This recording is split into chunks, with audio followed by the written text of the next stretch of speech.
lots of common misconceptions about running. Can I run even if I have knee arthritis? And we're going to dive way into all that kind of stuff because I know that there are a lot of people out there who want to keep running and don't want to give up their dream of running. And so I am joined with Brodie Sharpe, and he is from Australia. So he is joining us from across the country, across the world. So I'm actually going to have him introduce himself, but my name's Alyssa. For those of you that don't know, I'm a doctor of physical therapy and the founder of Keep the Adventure Alive, where we primarily specialize in knee osteoarthritis. And so I'm going to let Brodie tell us a little bit about him and kind of what he's got going on.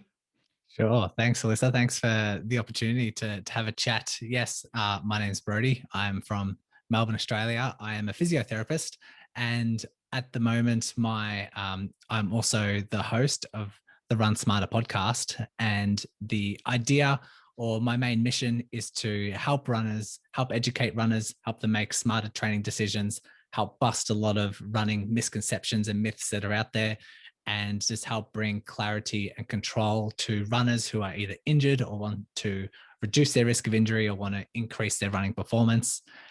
Because a lot like OA, there's a lot of misconceptions and there's a lot of, I guess, there's a lot of information out there that's very confusing. You hear one thing, then you hear another, and you're just not too sure where the truth lies. And so, yeah, I'm excited to dive into today's topic. I'm excited to help potentially some runners out there, or at least just shine some light on some osteoarthritis myths.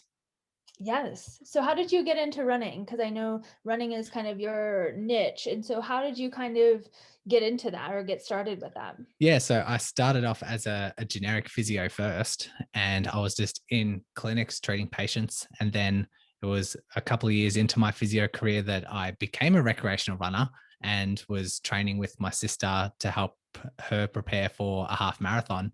And then I just loved seeing runners once I was a runner myself. As soon as a runner would come into the clinic, I would have this heightened passion. I'd just want to bring out my better self to help these runners. And it was then treating a lot of these runners that I recognized that there's a lot of, they're a bit puzzled about certain foundation principles to reduce their risk of injury. And I was constantly educating them, constantly repeating the same principles over and over again. And so I just thought I'd help these out, because this population brought out my better self and it brought out my better clinical outcomes, and we're seeing those really helping me also serve a purpose and helping me delve into research and learning more about running and interviewing more people about running. And so just like gained momentum from there. And that's where we find ourselves now. No, that's awesome. And I really think that it's important to kind of be able to not only specialize in kind of a niche, because then you can get like really deep into and you're find yourself like reading the research for fun and like finding new ideas and all that kind of stuff. Because I kind of feel the same way about arthritis. And it's just like you start to help some people and then it starts to really kind of build on itself. And it's like, oh, I really like this. So that's awesome. Yeah, Um, it's really sharpening your skills. Once you find a niche, you can then really delve into it. And it's a lot of repurposing my stuff. Like if I have to review an article and learn more about it myself, if I find it really interesting, I'll just create a post and share it with everyone who follows my social media. And so it's generating a good flow, because it's sharing that information in the world, and I'm working on my clinical skills and sharpening those skills as well in the process.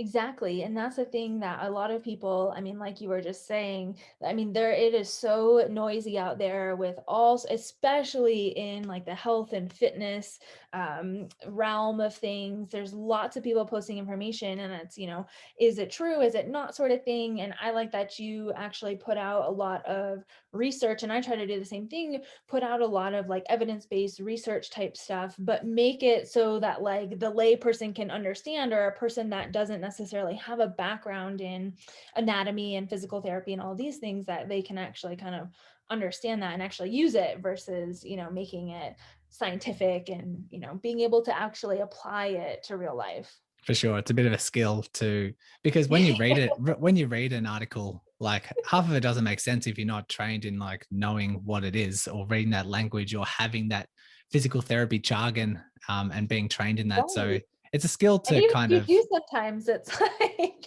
yeah, you have to read it through a few times. of course, of course. Yeah.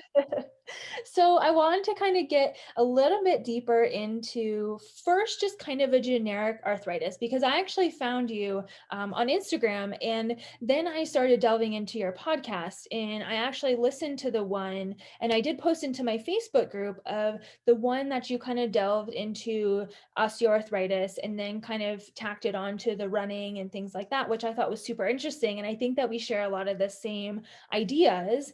And I know that, and it's always good to get a different perspective on things. And so, what do you find are kind of some of the common just misconceptions about arthritis, just in osteoarthritis in general?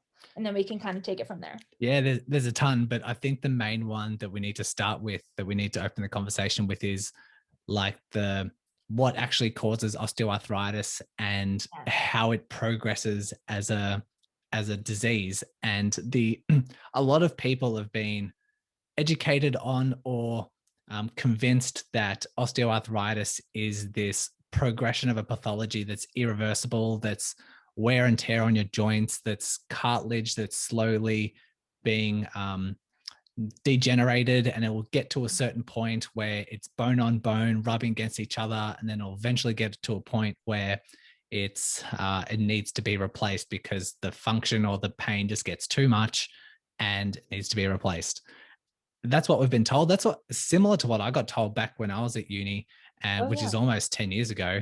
And it's it's what patients have been told. It's what patients look at when they're at scans, and they get scans and say, hey, you have moderate OA, you have this wear and tear of this cartilage. It's due to overusing the joint. It's due to maybe in the past when you were a dancer or you played a lot of team sports, the joints themselves have this finite amount of load that goes through them. And if you overuse it, they're going to start getting this wear and tear, and you're going to eventually need to get it replaced. And they think of it like a car. They think a car has a certain amount of mileage, and you do need to replace joints. It has a certain mileage before it starts to slow down, before it starts to have these hiccups, and you need regular maintenance. But eventually, it's going to get so old that you need to get an engine replaced, or those sort of things. And they think it's very mechanical. Absolutely. They think there's finite um, expiry dates on these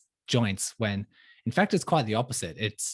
We now know that cartilage itself is this living, breathing tissue that breaks down and builds up, breaks down, builds up.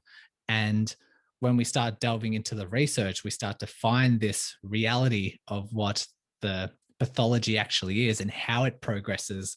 And a lot of these, if we had that car analogy in our mind and we start looking at all these research topics and things that come up, a lot of what they find in the research doesn't make a lot of sense, because you find runners don't actually have a lot of osteoarthritis, and people still run with osteoarthritis and the symptoms don't get worse. And it's puzzling, if you think of that car analogy, why this research is showing these results, when in fact what the reality is that cartilage does build up, it does break down, and if you load up the body enough, it actually strengthens up your muscles. It strengthens up the cartilage and actually triggers cartilage growth, and it triggers bone growth.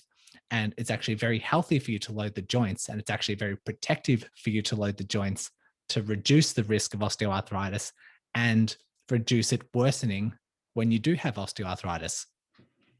Yes, and I mean, I feel like you're like inside my head because I literally just did a workshop on this because it's that wear and tear and it's that mindset that okay, if this is because I have wear and tear. I have so many people that come to me that say I stopped exercising, I stopped running, I even stopped like walking recreationally because I thought that I was continuing to make my knee worse.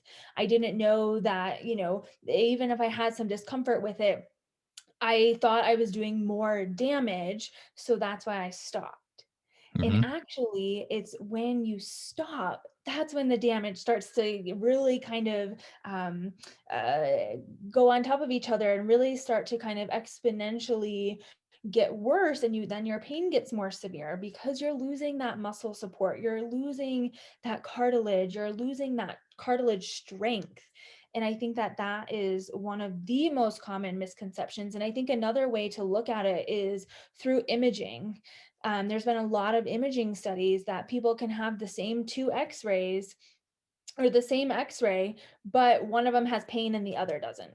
And so it's figuring out, okay, why does this person have pain, but this person doesn't?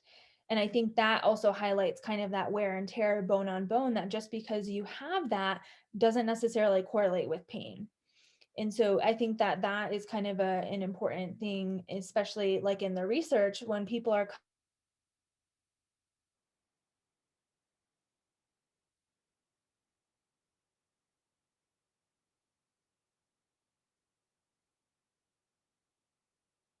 I think that's the issue.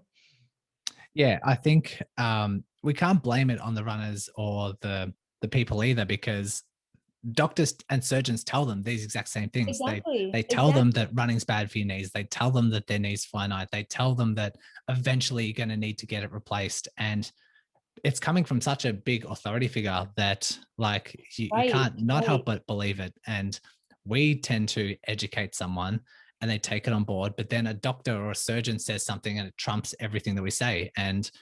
unfortunately that's how people take on that information. And like you said, it is, we do want to keep our knees strong. We do want to keep the body active. And a very common presentation that we see is, let's just say, um, John goes into he starts running and he's preparing for a marathon, and he bumps up his mileage too much and his knees start hurting, and he goes to the doctor and he says, look, I'm running, I'm preparing for this marathon. The doctor says, oh, I think running's bad for your knees. Maybe let's get some scans and see what's going on. Maybe he's in his mid 50s, and they get scans and the scans show he has mild osteoarthritis. And they say, look, running's bad for your knees. You've got osteoarthritis. You probably shouldn't run. And so he Yeah. says, oh, Jesus, maybe I should stick to cycling. Maybe I should stick to walking. I knew running was bad for my Swimming knees. is And another one. what happens? They get fearful of running. And so Yes. they back off that. They do some other fitness routines. They go hiking, they go walking, they do swimming and cycling, which doesn't put a lot of load through their knees. And so over time, over 5, 6, 7 months, the structure becomes weaker. And then let's just say they go for a long hike and then their knee flares up again. And they say, Jesus, maybe I've done too much. Maybe this osteoarthritis is getting worse. But in reality, it's just getting weaker. That tolerance to load is actually getting weaker. So they go back to the doctor and they say, oh, let's do a scan. Oh, yeah, there's still mild to moderate osteoarthritis. You're probably going to have to get a knee replacement in 10 years' time. It's not looking good what we're seeing on the scans. And then Yeah. this feeds a lot more fear into them and feeds, oh, maybe I should avoid those long hikes again. Maybe I should just do some regular walking and some swimming. And then that fear and that belief leads a year down the track when they get significantly worse, and maybe they put on weight, and maybe their lifestyle changes and they're not focusing on those Absolutely. healthy habits. And this just only confirms their belief, because now all of a sudden they're so weak and they've put on a bit of weight, and the ability for those knees to tolerate a lot of strength is nowhere near what it used to be when they were running. And so now a lot of things are flaring them up, a lot of things are sparking a lot of pain, and it just confirms in their mind this false belief that, yes, I know, but it's osteoarthritis, I can't do anything about it. It's, if I go for a long Exactly. walk, it's going to get sore. If I go for a long bike ride, it's going to get sore. And maybe I can hold out for 5 more years and then get it replaced. And this is a very, very common pattern that happens with a lot Oh, of yeah. people. And it's quite the opposite. They're going down this detrimental path when they don't need to. It's a path that you don't need to take, but they're listening to these health professionals and they're getting the wrong advice. Exactly. And I always tell people it's kind of like digging a hole. Like once you kind of start to like give up things, you're digging a little bit deeper. And then you start to kind of give up activity in general and you're digging a little deeper. And then it makes it a lot harder to get out once you have all these beliefs. And I mean, I think one of the biggest things that we miss with arthritis is the mindset. Because if somebody comes to us and their hole is like 10 feet deep, and then we try, like, no matter what exercise we do, they're probably still going to have pain if we don't push through some of these beliefs that it's not wear and tear, and that exercise is going to help, and all these things that you can move and you can strengthen the cartilage. If they don't actually believe that, no matter what we do, it's not going to make a significant change to that pain. And so I think that that's a big thing too, is that it kind of goes along with what you were saying, the mindset part. And we kind of get that early on, those things that we hear, and then that just kind of, again, like you said, sends us down that path or digs our hole a little deeper, and then it makes it really hard to get out. Agreed. Yeah. And that's why education is the first step. And it's providing the right Mhm. education, settling down there, addressing their beliefs, settling down their fears, because we know usually by the time they get to us, maybe they've had scans. We know that like getting an x-ray or getting any type of scan holds a lot of weight. People are really attached to their scans. And if they get scans and told they have arthritis, they're like shoving it in your face. They're like, look, this is my knee. Like this is the damage that's done. And you say, well, let's backtrack and let's start talking about a few things, because we do know that if you're in your 50s, it's very, very common for there to be early signs of osteoarthritis. Mild osteoarthritis is very normal in people who don't have pain and people who are fully functioning. So it can be an incidental finding. And it's, yeah, people like to hold on to those results. They like to say, look, this is my knee. This is the damage that's being done. But if you educate them that way, like, hey, I could go scan Bill down the road and I know he's fit and healthy. I know he's in his 50s. That will show mild osteoarthritis and he hasn't had any knee issues his whole entire life. And so we need to find the correlation, causation, and help Yeah. settle down those fears that they have. Yes, 100%. And I think that that is one of the big, and if you're seeing somebody who's in their mid 50s and they did have an x-ray, do you look at it? No, I wouldn't. Especially straight off. If they come to me with their scans, I will look at it, because if I don't look at it, they're gonna dismiss everything I say. They're like, he's not even looking at my scans. He doesn't even care. He doesn't even care about me as a person. So I will take it on board. I will like take it as a bit of information. And sometimes it is nice to look at it and correlate with their symptoms, Mhm. because but you only just take it as a small bit of information. We're not heavily Mhm. relying on these things. And if we go back to our example with John in the past, if he was training for a marathon and he had knee soreness and he got the scans, I would look at the scans and then I'd say to him, hey, usually the very first signs of osteoarthritis isn't really pain, it's stiffness. It's like stiffness in the morning, moving around. That's usually the first sign. It's a very gradual onset. With you, you've gone from running 20 miles a week to running 30 miles a week, and you're a new runner. Maybe that's just been a bit too much of a jump for you. And that's why the onset is like quite sudden. Maybe you've just done too much for that knee, and maybe we just need to back off a bit, do some strengthening, and then slowly build you up a little bit more gradually. And then he says, yeah, but look, this is osteoarthritis. This is what the scan's show. And I say, well, you're in your 50s. This is very common for it to be in the healthy population. We do know that mild osteoarthritis is extremely normal. And maybe this is just an incidental finding, because how you're presenting currently fits with just the knee itself just being overloaded, rather than it just being an arthritic joint. And hopefully communicating that way can help settle down a few things so they can say, okay, where to next? And then that's when we come up with a better sort of rehab management plan. Yeah, no, absolutely. And I think it's a good point, because I usually don't look at them unless they've had like a previous ACL, MCL, like some sort of injury. Um, but a lot of people really kind of perseverate on the imaging. Like, I want to know what's going on, so I want to get an MRI or I want to get an X-ray. And I mean, again, it's one of those kind of misconceptions that it doesn't necessarily correlate with pain. And I think that that's important. And sometimes it's hard to understand, and it's really hard to kind of conceptualize, because you look at this and you see, and the doctor explains, like, oh, this is the worst knee I've ever seen. I can't believe you're walking, like that sort of thing. And it just kind of fuels into things.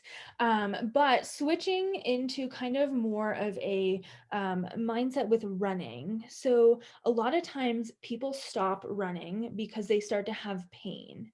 And so what do you kind of tell people as far as like what type of pain is okay and what type of like when should they stop running? So say John is running and he starts to have some pain, but he went to you first instead of going to the doctor. Kind of what would your kind of maybe initial evaluation, or what are some of the things that you would look at or tell him? Because I have a lot of people that have come to me and said, okay, I'm having, a little bit of knee pain, like what should I do? And so I just kind of want to get another perspective on that.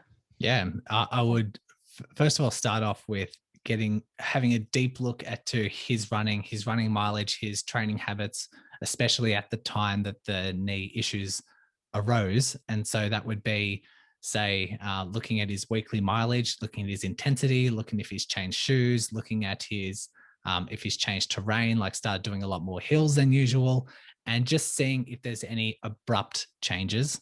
Mhm. If he is one that has had like symptoms of osteoarthritis in the past, I would also have a look at what are some things that might increase tissue sensitivity, like what is his sleep like, what's his diet like, is there any change to his stress, is there any lifestyle factors that are going on that could increase tissue sensitivity, and then just like addressing what I find. If symptoms are very mild and we have identified some sort of training error, then it might just be as simple as backing off the total mileage for a week. You can still run, but let's back off the intensity a little bit. Let's back off the overall mileage, wait for symptoms to settle down, then slowly build back up. And in an ideal world, if we have caught that at a mild stage, if he's come and seeked help very early, then that's all that needs to be done.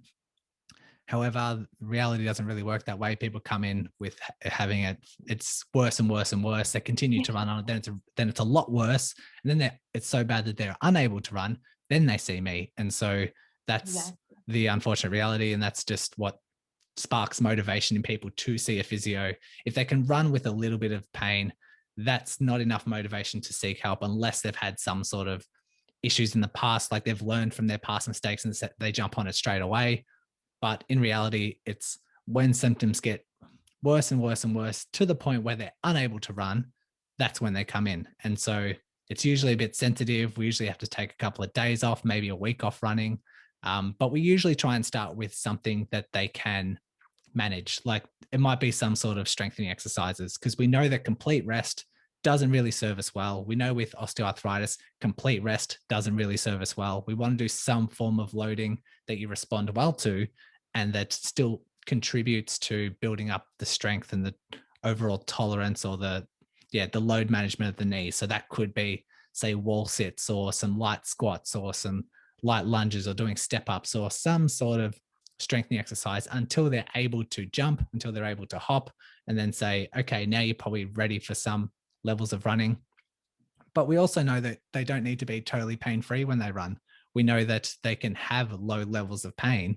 It may be like a 2 or a 3 out of 10 pain that doesn't get worse during the run. We want to make sure it stays at that stable low level.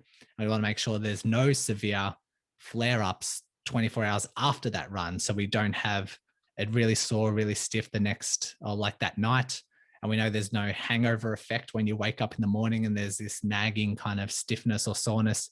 If there's an exacerbation of that, then we know that the running you've done is too much. But it doesn't need to be zero. We can continue staying fit and healthy. We continue stimulating the joint and the rest of the body.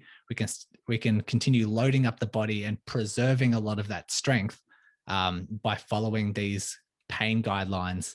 Because a lot of tricks or a lot of mistakes that people make is they completely avoid running. They say, let me take 2 weeks off running. And then once symptoms settle down, let me go back into it. And usually in those 2 weeks, you're slightly getting a little bit weaker. But then when you go back into running, they go back to their previous levels, which is too much because you've had 2 weeks off. Then things flare up again. Then it's followed by another 2 weeks of no running. And then by that stage, they're quite weak. They're not really handling a lot of load and they need a lot of strengthening and they need like a lot of walk run programs or like a very, very gradual build up back into their running. So that could be some advice, making sure trying to keep them as fit and as strong as they can, as the knee can possibly tolerate, and make sure that, or just keep in mind that we don't have to keep everything at zero level of pain. Mhm. No, absolutely. And I think that that's a really important point. And I think that a lot of times we associate pain with more damage. And I think that's kind of where some people get hung up. And also, when people continue to kind of go back into running, like if you then you take 2 weeks off and then you go back, then you start to get that frustration. And then you start to like it starts to play on you psychologically too, which is huge because it's like, well, I can't run. And then I had one person tell me the other day that then she got to the point she cannot run, and I'm seeing her in a couple of days, but she got to the point where she's like looking at runners in jealousy. And it's just like, and because she's been told that she can't run and she can't do these things. And so she's jealous of all these people that can, when in reality, it doesn't have to be like that.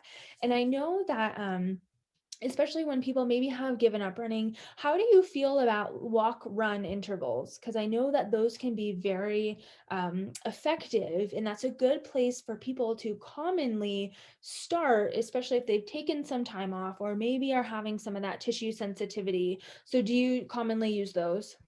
Absolutely. I love those. Before we touch on that, you did mention, I think it's worth reiterating that yes, pain doesn't equal damage. We know that this is a fact, and we know if we go back to that OA car analogy of, things will eventually just wear out over time and everything has an expiry date and the pathology will just get worse and worse. Why do we see people with osteoarthritis that have these flare ups and then they feel better and then they have these flare ups and they feel better?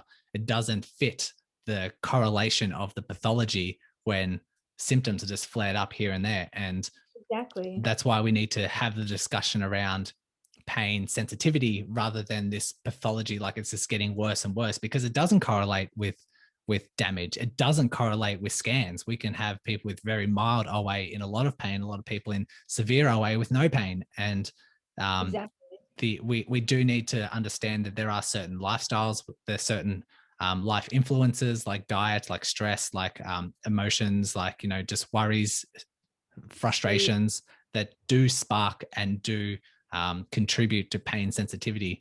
And so when you mention that someone might be extremely frustrated because they can't run and they're seeing all their friends running and they just want to get back, they just want to be back, they're missing a part of their life, they identify themselves as a runner and Yeah. they're not able to do it, it can be extremely frustrating. It can contribute a lot of stress, which in fact increases pain sensitivity. And so that those symptoms, what you're experiencing is actually heightened and is actually more sensitive, which makes things worse unless we educate them and address these issues.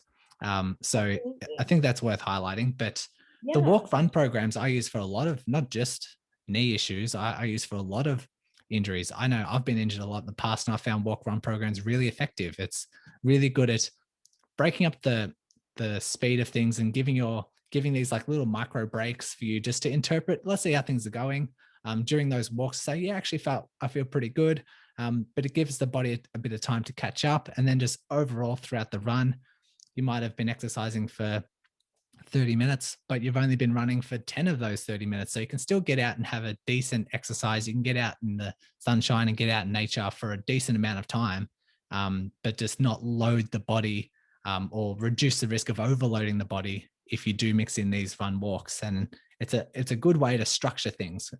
When someone's returning back from an injury and we want to find out where their tolerance is, it's good to have a really systemized plan of saying, okay, you can run for 2 minutes, but then walk for 1 minute and do that 5 times. And then let's see how you go after 24 hours. And if that's fine, then we just tweak the numbers a little bit. We massage the numbers and say, okay, let's do a 3 minute run, but then let's do a 2 minute walk and then slowly build up their load and slowly progress from there. And that's why Couch to 5K is very successful. And um, I do like advise people follow that if they want to.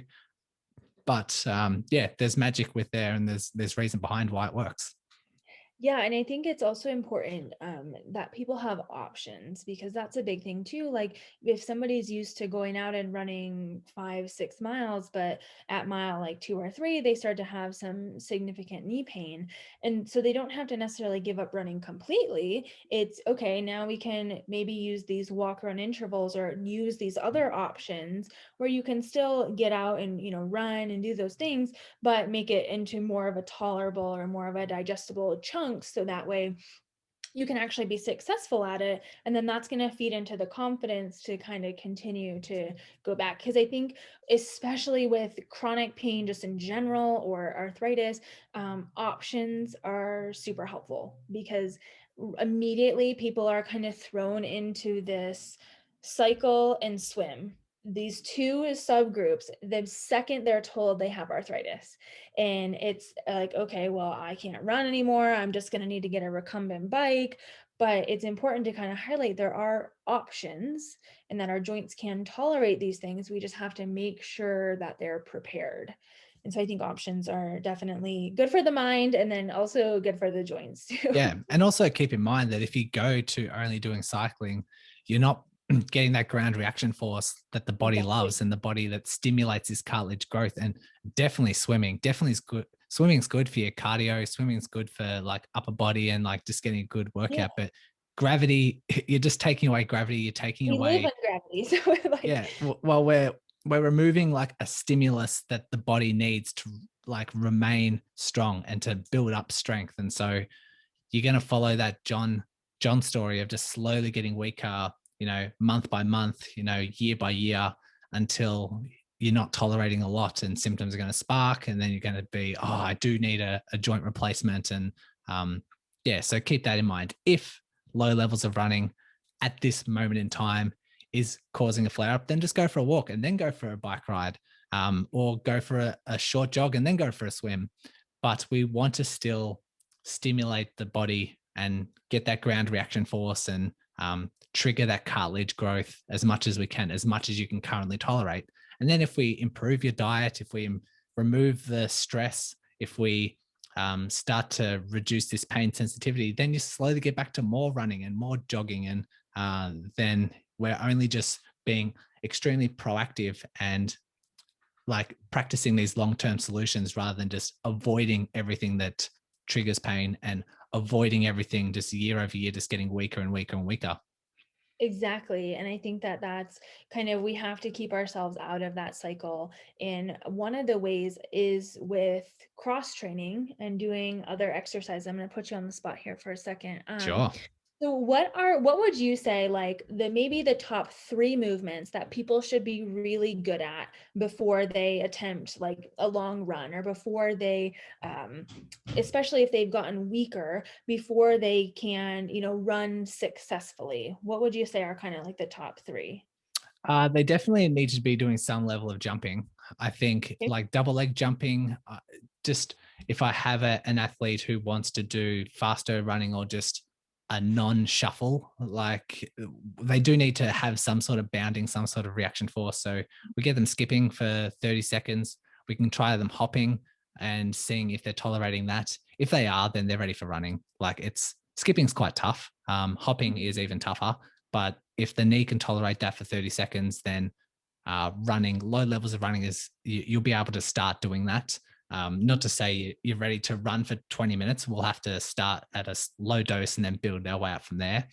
Um, if we're like in the gym, or if we're assessing someone, step ups or like weighted step ups, so we're putting someone through a little bit more knee bend.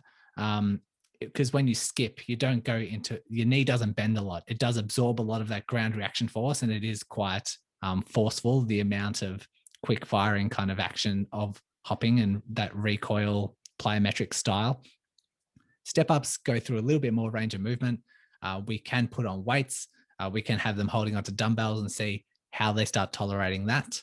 The other one would just be like squats, just seeing how they tolerate deeper levels of knee flexion. And even though it's not mimicking the range of movement that running is required, it's at least assessing them, because if you can bend down and if you can, it's quite functional. So if you're going through a deep level of squat and you're tolerating that quite well, then you'd be able to say, look, your knee's pretty resistant. We can put a lot through it. And if they're extremely painful going through, say, half a squat, then I'll probably say they're probably not ready for running. We should probably address this issue and make sure they're pain free with doing a half squat before we even discuss low levels of running.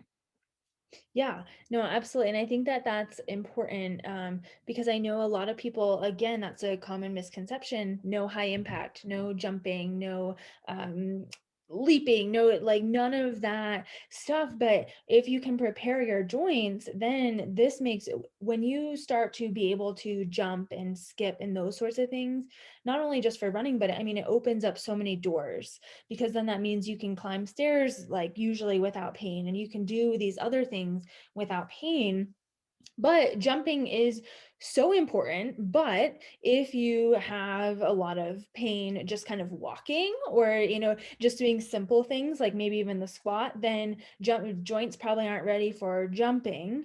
But it's so possible, because I've had people jumping that have mild, moderate osteoarthritis and are able to recover and things like that. So I think one of the biggest things is just that it's possible, and Yeah. that can do it. It's just a lot of times we don't even think about running, especially when you're like 50. Like, I mean, we're not really jumping around or jumping in daily life. And so people haven't jumped in like years. And then it's that fear that really kind of plays into it too. And so I think that that's really important. One, to just show that jumping is possible, but then two, you should be able to do it if you're running. And if you can't, that could be a reason why you're in pain. And Yeah. again, with the squats and the step ups, if you can't do those things without pain, then kind of no wonder why you're in pain running, Do sort you of have thing. any other tests that you do yourself, Alyssa? Do you do any like open chain or TheraBand exercises or something to assess whether someone's ready for running? So I actually do a modified single leg, uh, kind of like a 5 second sit to stand, but a Hmm. single leg. And it's modified in the fact that one leg is back and the other leg is out straight, but still touching the floor. And then being able to stand up and down 5 times in less than 7 seconds. That's kind Cool. of one that I've just kind of found and kind of made my own. Um, but I think single leg strength is really important too, in power. So being able to do it quickly, without pain, I think is big. And obviously, it's a lot harder to like actually have your leg all the way in the air or do it without a chair, but kind of in that modified version, then that way we can be able to tolerate that joint reaction force and things with running. And I actually had a guy who was having some back pain and some knee pain, and he didn't necessarily want to get back to running, but wanted to get back to like climbing stairs and things like that.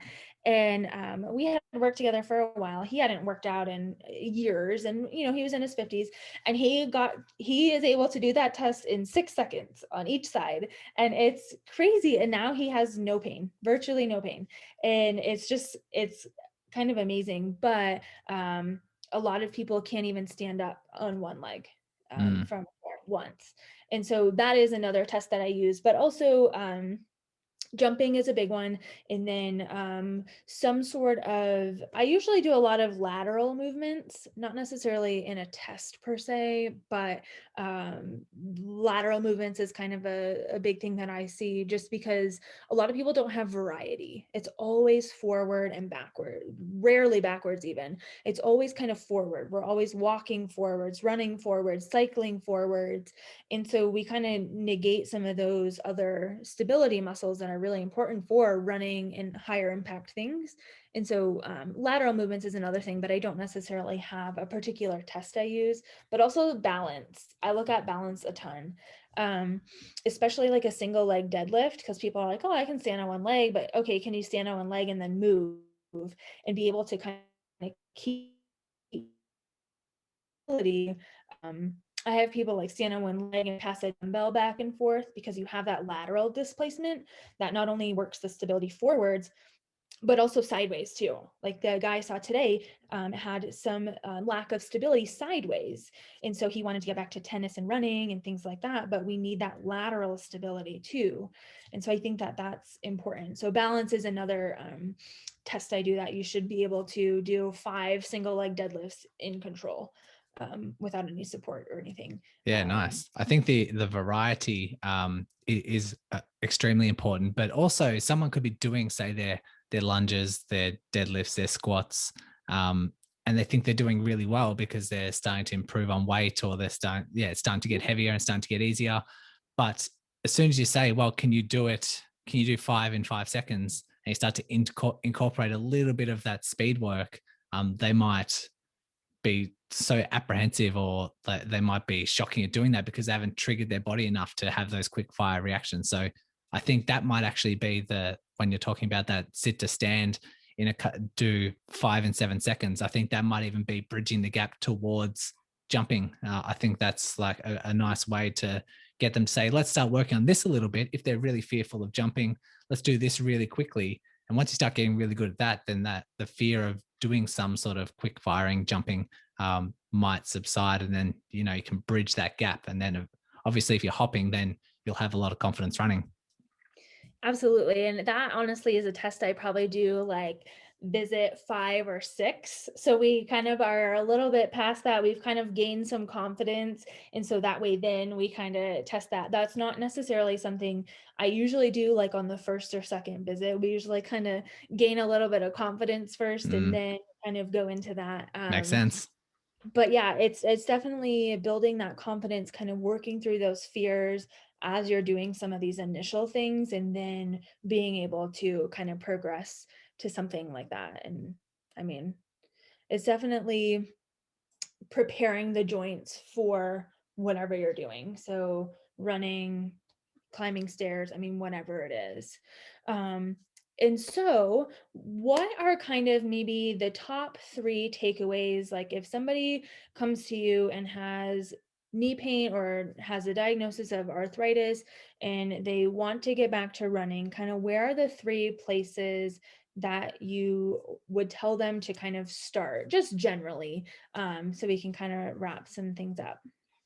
I guess it would depend a lot on the individual. It depend on like what their current level is like in terms of what I'd give them. So like some takeaways, but a lot of it is going to be advice. A lot of it's going to be education. A lot of it's going to be, first of all, what we discussed, pain does not equal damage. So letting them know that. So that'd be a real key takeaway. Mhm. 2, letting them know that rest and avoidance can make the pain worse. Knowing that we're just making those structures weaker. Um, and just knowing that it's safe to start applying load. It's safe to start like doing things like challenging the knee. And if it gets a bit sore, then we just know where their ceiling is, and we know that we need to back off a little bit and build up from there. But yeah, like we said, low levels of pain is totally fine. So those takeaways would be really nice. If they are an individual that is quite, say, sedentary, or is quite maybe overweight, it's educating them around the factors that like obesity has been strongly linked with osteoarthritis, and like the lifestyle factors do have direct correlation with pain levels and decreased levels of functioning. And so building them up that way. But the rest is just trying to bridge the gap from where they currently are and where they want to be. So not everyone wants to go back to running. A lot of people want to get back to just walking for an hour, or hiking, or Right. cycling. And so we say, okay, this is where you're currently at. This is where what your knee can currently tolerate. And then you just build a management plan from there. This is where you want to get to. This is how we're going to bridge the gap to get to where you want to. And if they do strike like one of those myths, and they think that rest is helpful, if they think that pain equals damage, if they think that surgery is the only fix, if they think that the results of their scans indicate like this worsening level of function, just trying to address those along the way. But that's just the best thing. The biggest takeaways we're reducing the amount of like this low value care, these passive treatments. So like, yes, massage might feel nice, maybe dry needling might feel nice, maybe some other hands-on therapies or some machines that they put on, it might Creams feel or good in supplements and pardon. creams and supplements Yeah, and like they okay. can feel good, but it's a trial and error basis, and it's only short term. So we need to make sure that we adjust to the individual. If they say massage makes me feel so much better, we say fantastic, let's do a massage, but then let's do your exercises afterwards while you're feeling Exactly. quite good. It's giving them the opportunity to start being more active and engaging in activity and just being more physically active, rather than just saying, "Oh, your massage feels better, fantastic. Go have a rest, and we'll come back next week and see if it makes it feel a bit better." It's avoiding that low value care, the passive treatments, the short term solutions, and then just trying to provide that high value care, the long-term solutions and the right advice, right education. Exactly. And that's what I mean, because I think that people get a lot of times get on this hamster wheel of temporary relief. And I totally agree. Using those passive treatments, we don't have to completely get rid of them, but using them to our advantage and using those things to show your body actually how to move, because you're going to move better when you feel better. And so using some of those things and then moving and showing your body how to move, because in life we have to move. And so if we just keep kind of covering up with these medications and supplements and all these sorts of things, we have to be able to move, without that sort of thing. We can't just become reliant on those. And so I think we can absolutely use them to our advantage, especially with higher levels of pain. But we have to be able to show our body that we can actually move without those things too. But initially, those things can be very helpful, but definitely not something that we're going to rely on. And, because is not down a good path. Yeah. I think it's also worth discussing that if you do have, say, mild to moderate osteoarthritis, you can still run. There's been studies to show that running actually reduces the progression of osteoarthritis, actually helps symptoms in the long run. And so if someone has mild OA of their knee or their hip and they're really fearful, you can say like you should keep running because running is going to actually help you moving forward. There's studies done to show that it won't make things worse, and in most cases it makes things better.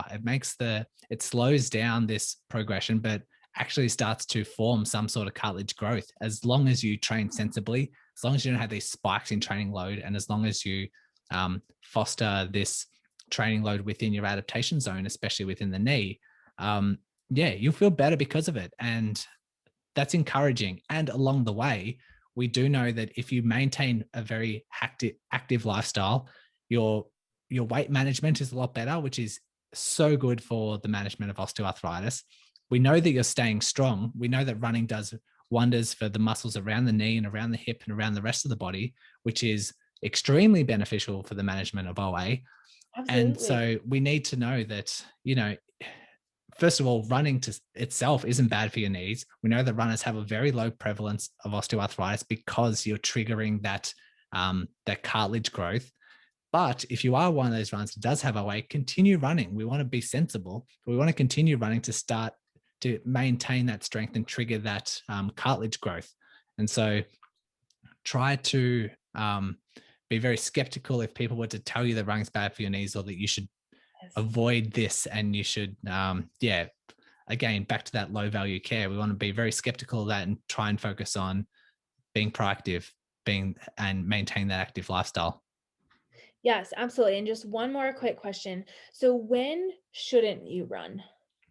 You shouldn't run if there is a spike in your training load. Like if you're waking up, if you go for a run and you've followed low levels of pain, but the next day it's it's extremely sore, and it's just hard to move around. It means you've done too much. Mhm. If you've gone and done a really low level of running and you're still getting that response, it means currently at this stage you're not tolerating running. And so we go back, we find things to reduce that pain sensitivity. So we want to make sure they're sleeping well. We want to make sure their stress is addressed. We want to make sure that they're eating well. And then that pain sensitivity settles down. And then if return back to running still sparks things up, then they're just not ready. They might just be um, the load through the body is just too much. And so that's when we need to take a step back and bridge that gap. We need to start with squats, lunges, we need to start with low impact stuff and build up till the point where we've crossed that bridge, and then they're able to tolerate levels of running. And so that would be the case if you are getting spikes in symptoms. Then that's when we need to start reevaluating the management plan and say, you're probably not there yet. Let's do XYZ to get you to there, instead of just being like, oh, it's got to the point where it's so bad that I just can't run anymore. I shouldn't be a runner anyway. And then just saying, I'm done for the rest of my life. Let me do something else. Yeah. And I think that that's really important to note that, I mean, it's going to take a lot to say you have to give up running completely. I mean, it can be possible in a lot of situations, and a lot of severities in arthritis, even if it's moderate, even if it's even a little bit progressed than that, as long as you prepare your joints, I think it's still possible. And I mean, you might not be able to run, 20 miles or run a marathon, but you can at least do a little bit, because I think running for a lot of people is also mental and emotional, and people use it to like escape or use these things as kind of a able to free their mind and stuff like that. So that's kind of a motivating factor to get back to it. And when they lose that and think they have to lose it for good, that can play on us psychologically as well, which we know then feeds into more pain and that sort of thing. Yeah, that's the factor that we're always weighing up, especially when I'm dealing with a runner with any injury. Like if they are a runner that loves running and they get that, they do it for mental health reasons as well. As soon as they're so injured that they're unable to run, that's when they really get affected because they're so frustrated, they're so stressed, and their stress relief is now gone, which contributes to pain, as we now know. So it can be extremely frustrating, which is why one of the steps that we have when I treat a runner is, can we still run? Like, is there any just, can we even just do a small amount and just keep them out and about, keep them engaged, keep them settled, reduce the frustration, reduce the stress. It's a big part of their management. And if you go to, say, a health professional or a doctor who isn't a runner, they'll quickly say, just don't run. Yeah. Don't run for 2, 3 weeks, and then see how you go, which is usually very, very detrimental. Right. Absolutely. And it's all, I always tell people that usually when you go see somebody who, is not necessarily super progressive, is more conservative in their treatments and things, you just get this long list of things that you can't do, but you don't ever get a list of things that you can do that's outside of like cycling and swimming and low impact sorts of things. And so this long list of can'ts then really starts to kind of play into it, and can really kind of send you down that path of giving up everything that you love. And I think that's the biggest thing, that we have to stop that and really kind of push some quality information out there, which is why I'm so glad that you have joined me today. And so, where, number one, the name of your podcast, and then two, your Instagram handle. Yeah. So the name of my podcast is called the Run Smarter Podcast. You can to it wherever you listen to your podcasts. My Very helpful if Instagram, you're a runner and are interested in it. yes, yes, we do help like runners make smarter training decisions. So if that's you, jump on board. And my Instagram handle is at Run Smarter Series, where I pretty much just do the same. I follow the same mission that I do for the podcast. I help educate people. I post like research papers. I do blogs, snippets of podcasts, and things like that. So if you're interested, you can follow me there. Yeah, absolutely. And then my Instagram is at Adventure Alive. If anybody isn't following that's watching this. And then I will also put a link down below, in if you're watching this on YouTube, I'll put a link down below to his podcast and then to his Instagram as well. And then if anybody has any questions, feel free to just put them in the comments if you're watching this on YouTube, and we will get back to you. Anything else, any parting words before we take off? I think we covered a lot. I think I'll part off by saying thanks for all you do and Yeah. all the right information that you do on your YouTube channel. I listened to a fair few YouTube videos to prepare for this one, and yeah, what you're doing is incredible. So thanks for all you do. Yes, absolutely. Now, like I said, I feel like you are in my head just saying the things that I'm thinking, which is really awesome to hear, because this is not necessarily the norm of arthritis and the norm of like really kind of tackling chronic pain. And so I think that we need to kind of continue to together push through and push out good information. And so I appreciate you as well. Thank you. All right. Thank you so much, and have a wonderful rest of your, well, day for you. It's evening here, but Thanks, Alyssa. okay. Bye.